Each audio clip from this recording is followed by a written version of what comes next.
ሰላምን ጥዕናን ንኩልኩም ተኸታተልተይ ይኹን እንዳበልኩ ናብ ናይ ለማዓንቲ መደበይ ከኣትው ኣብ ናይ ለማዓንቲ መደበይ ከምቲ ልሙድ ንዓኹም ንተኸታተልተይ የምህርዩ ኢለ ዝሓሰብክዎ መደብ ሒዘልኩም መፅእ ኣለኹ። ናይ ለማዓንቲ መደበይ ዘልዕሎ ብዛዕባ ናይ መትሎ ዓይነታትን ደቂ ኣንስትዮ ዝፈትዎ ናይ መትሎ ዓይነት ከ ኣይን እዩ ዝብል ሓሳብ ክንርኢና ደቂ ተባዕትዮ ዝተፈላለየ ኣረኣእያ ኣለዎም። ሓደ ሓዲኦም ደቂ ኣንስትዮ ገጂፍ መትሎ እየን ዝፈትዋ ዝብሉ ኣለዉ። ሓደ ደቂ ተባዕትዮ ድማ እዚ ዘገድስ ኣይኮነን ኣብ ፆታዊ ርክብ ዘለኒ ክእለትን ዓቕምን እዩ እምበር ናይ መትሎ ግጅፊ ኣገዳሲ ኣይኮነን ዝብሉ እውን ደቂ ተባዕትዮ ኣለዉ። ኣብ ደቂ ኣንስትዮ እውን ተመሳሳሊ ሓሳብ ኣሎ።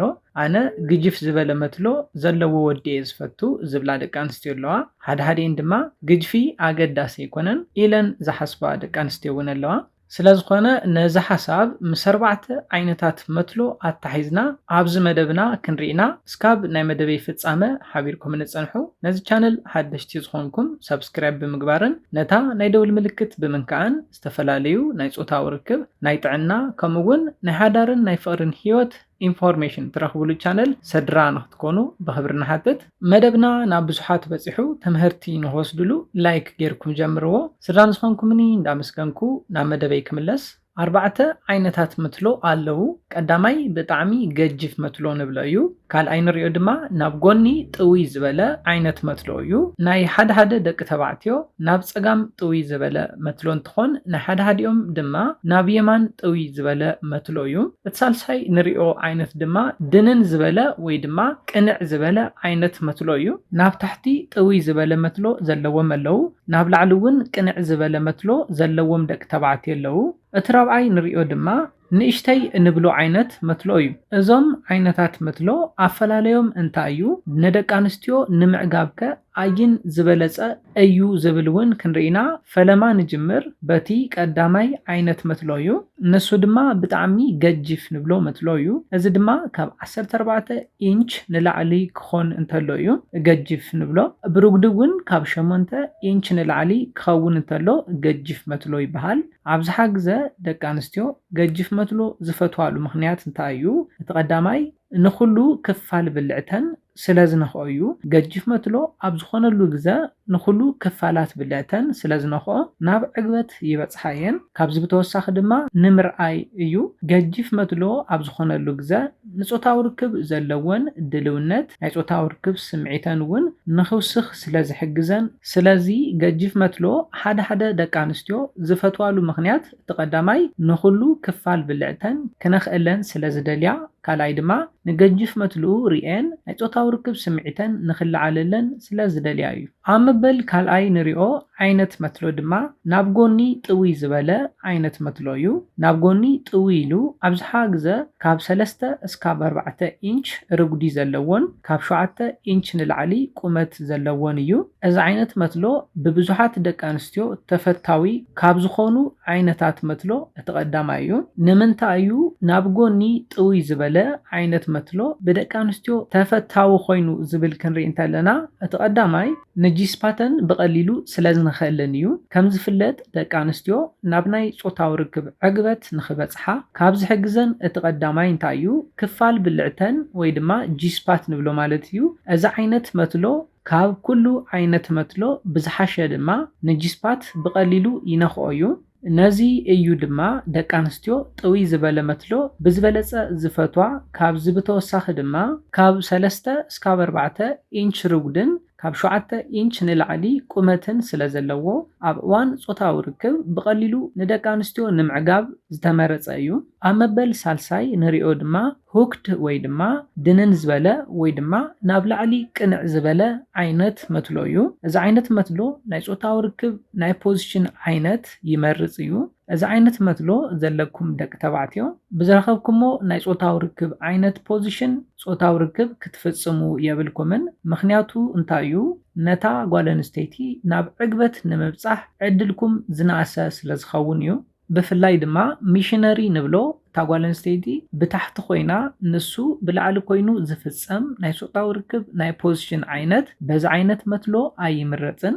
ሚሽነሪ ናይ ፖዚሽን ዓይነት በዚ መትሎ ማለት እውን ንላዕሊ ቅንዕ ዝበለ ወይ ድማ ናብ ታሕቲ ድንን ብዝበለ መትሎ ክፍጸም እንተሎ ንጅስፓተን ብፍጹም ክነኽኦ ኣይኽእልን። እዚ ድማ እታ ጓል ኣንስተይቲ ብጾታዊ ርክብኩም ዕግበት ንኸይትረክብ ይገብራ እዩ ወይ ድማ ናብ ዕግበት ንኽትበጽሕ ብጣዕሚ ነዊሕ ግዜ የድልያ እዩ ማለት እዩ። ስለዝኾነ ከምዚ ዓይነት መትሎ እንተሃሊኩም ብሚሽነሪ ፖዚሽን ጾታዊ ርክብ ክትፍጽሙ የብልኩምን። እሞ እንታይ ዓይነት ናይ ጾታዊ ርክብ ናይ ፖዚሽን ዓይነት ክንጥቀም ደኣ ኣለና ክትብሉ ትኽእል ኢኹም። ብዝበለጸ ከምኒ ዶጊ ስታይል ናይ ፖዚሽን ዓይነት እታ ጓል ኣንስተይቲ ተንበርኪኻ ንእዳዋ ናብ ቅድሚት ብምስዳድ ተጎዝጊዛቶም ካብ ሕቆኣ ድንን ኢላ ዝፍጸም ናይ ጾታዊ ርክብ ናይ ፖዚሽን ዓይነት ተጠቒምኩም ጾታዊ ርክብ እንተፈጺምኩም ኣዕጋባይ ጾታዊ ርክብ ንኽተሕልፉ ዝሕግዘኩም እዩ። ስለዝኾነ ሚሽነሪ ናይ ጾታዊ ርክብ ናይ ፖዚሽን ዓይነት ዘይኮነስ ዶጊ ስታይል ናይ ፖዚሽን ዓይነት ተትጥቀሙ ይምረጽ። እዚ ፖዚሽን ንጂስፓት ንምንካእ ስለ ዝሕግዘኩም ናብ ዕግበት ክተብጽሕወን ዝሕግዘኩም እዩ። ኣብ መበል ራብዓይ ንሪኦ ዓይነት መትሎ ድማ ንእሽተይ ንብሎ ዓይነት መትሎ እዩ። እዚ ድማ ካብ 3 ኢንች ንታሕቲ እንተኮይኑ እዩ። ካብ 3 ኢንች ንታሕቲ መትሎ እንተሃሊኩም ንእሽተይ መትሎ ኣለኩም ክበሃል ይከኣል እዩ። ነዚኦም ምስራና እዞም ዓይነታት መትሎ ክንድዚ ኣፈላላይ ከም ዘይብሎም ክትፈልጡ ኣለኩም። ቅድም ኢለ ከም ዝሓበርኩልኩም ኣፈላላዮም ደቂ ኣንስትዮ ገና ንመትለኹም ክሪኣ እንተለዋ ንጾታዊ ርክብ ዘለወን ስምዒት ናይ ምልዓልን ንኹሉ ክፋል ብልዕተን ናይ ምንካእ ኣፈላላይ እምበር ኣብ እዋን ጾታዊ ርክብ ዕግበት ናይ ምሃብ ኣፈላላይ ኣይኮነን። ኮይኑ ግና ገጅፍ መትሎ ይሃልኹም ንእሽተይ መትሎ ይሃልኹም ክትጥቀምዎ ዘለኩም ናይ ጾታዊ ርክብ ናይ ፖዚሽን ዓይነት እንተፈሊጥኩም ቅድሚ ናብ ጾታዊ ርክብ ምእታውኩም እውን ኣብ ፎር ፕሌይ ክትገብርዎ ዘለኩም ነገራት ብደንቢ ፈሊጥኩም እንተፈጺምኩምሞ ብዘለኩም ናይ መትሎ ዓይነት ንደቂ ኣንስትዮ ክተዕግቡ ትኽእል ኢኹም። ምክንያቱ እንታይ እዩ? በጻብዕትኩም ጥራሕ እውን ንደቂ ኣንስትዮ ክተዕግቡ ትኽእል ኢኹም። መትሎ ድማ ካብ ኣጻብዕቲ ናይ ምንኣስ ዕድሉ ብጣዕሚ ንእሽተ እዩ። ዝተፈላለዩ መደባተይ ርኢኹም ዝተፈላለዩ ጥበባት ጾታዊ ርክብ ክትመሃሩ ትኽእል ኢኹም። ካብዚ ብተወሳኺ ድማ ከምቲ ቅድም ኢለ ዝሓበርኩልኩም ንኣብነት ንታሕቲ ድንን ዝበለን ወይ ድማ ንላዕሊ ቅንዕ ዝበለ መትሎ እንተሃሊኩም ሚሽነሪ ክትጥቀሙ የብልኩምን። ከምቲ ዝበልኩኹም ብዶጊ ስታይል ናይ ፖዚሽን ዓይነት ክትጥቀሙ ኣለኩም። ክትጥቀምዎ ዘይብልኩም ናይ ፖዚሽን ዓይነታት ብምፍላጥ ጥራሕ ክትዕግብዎን ከም ትኽእሉ ክትፈልጡ ኣለኩም። ብዘለኩም ናይ መትሎ ዓይነት ትጥቀሙ ዘለኩም ናይ ፖዚሽን ዓይነት ፈሊኹም ብምፍላጥን ቅድሚ ናብ ጾታዊ ርክብ ምእታውኩም ዝፍጸም ፎር ፕሌይ ብደንቢ ብምጥቃምን ዕጋባይ ናይ ጾታዊ ርክብ ክትፍጽሙ ትኽእል ኢኹም። ስለዝኾነ ናይ መትሎ ሳይዝ ዘይኮነስ ናይ ጾታዊ ርክብ ጥበብ ምፍላጥ ኣገዳሲ ነገር ምዃኑ ብምፍላጥ ንመደባተይ ክትከታተልዎ ክሕብረልኩም ይደሊ። መትሎኹም ንውሕን ዝበለ ግዜ ደው ኢሉ ንኸይጸንሕ ካብ ዝገብሩ ነገራትን ናይ ጾታዊ ርክብ ድሌትኩምን ስምዒትኩምን ንኽጠፍእ ካብ ዝገብሩ ነገራት ወልፊ እቲ ሓደ ስለዝኾነ ዝተፈላለዩ ወልፍታት እንተሃሊኩም እውን ከተውግድዎም ኣለኩም።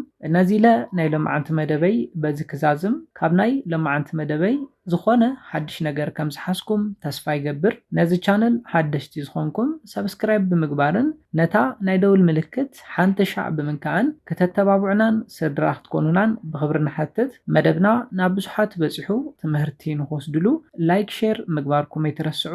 ሓሳብ ርእቶኹም ንቻነልና ንምዕባይ ስለ ዝሕግዘና ሓሳብ ርእቶኹም ብኮሜንት ተብፅሑና። ብኻሊእ መደብ ብኻሊእ ሓሳብ እስካብ ንራኸብ ሰላምን ጥዕናን ንኹላትና። ያኔለ